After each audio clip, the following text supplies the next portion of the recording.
Ate Guy, from rags to riches, kayo ho ba ay bumagsak na rin at nakaramdam na rin po ng hirap magmula doon sa inyo pong napagtagumpayan na biyaya nung mga panahon na kanyang kasikatan?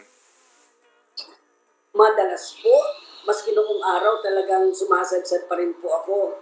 Hindi siguro naman nawawala sa isang tao yun, yung na, minsan nasa, parang mundo yan eh, na kung na umiikot, minsan nasa taas ka, pinakamataas na narating mo, pagkatapos, unti-unti, nararanasan mo yung pumapailalim ka sa mundo. So, hanggang sa, huwag ka dapat sumuko, kasi pag sumuko ka, talo ka. Kaya, pag naranasan mo na nasa ibaba ka, nasa ilalim ka, pilitin mo o gawin mo lahat ng pwede mong gawin para umakyat ka uli. Hanggang sa marating uli kung ano yung dapat mong marating.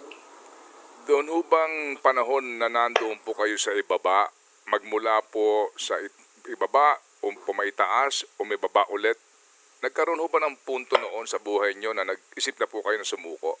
Was there ever a chance na kayo po talaga ay nag-isip na ho na ayaw nyo na o mukhang hindi na ho kakayanin bumangon pa? Ay, hindi po ako marunong sumuko. Lalo na po nung kabataan ko talagang pagka nasa masyado kung down ako, hindi pwedeng hindi ko pipilitin ang sarili ko na maging up ulit.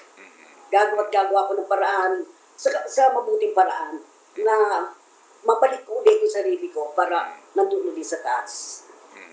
Opo. At, Kasi po, sa dami nung nagmamahal po sa akin, yun po ang aking nag-iisip lagi, lalo na yung mga fans. Kasi kung hindi naman dahil sa kanila, hindi naman, wala naman pong nora-honor. Kaya po, lahat ng ginagawa ko, maliban sa pamilya ko, yung mga malalapit sa akin, yung mga fans ko talaga, yung number one. Kasi kung di sa kanila, wala naman pong nora-honor. Kaya pagka nakakaramdam ako ng panghihina, siyempre, naiisip ko yung mga taong tumulong sa akin eh.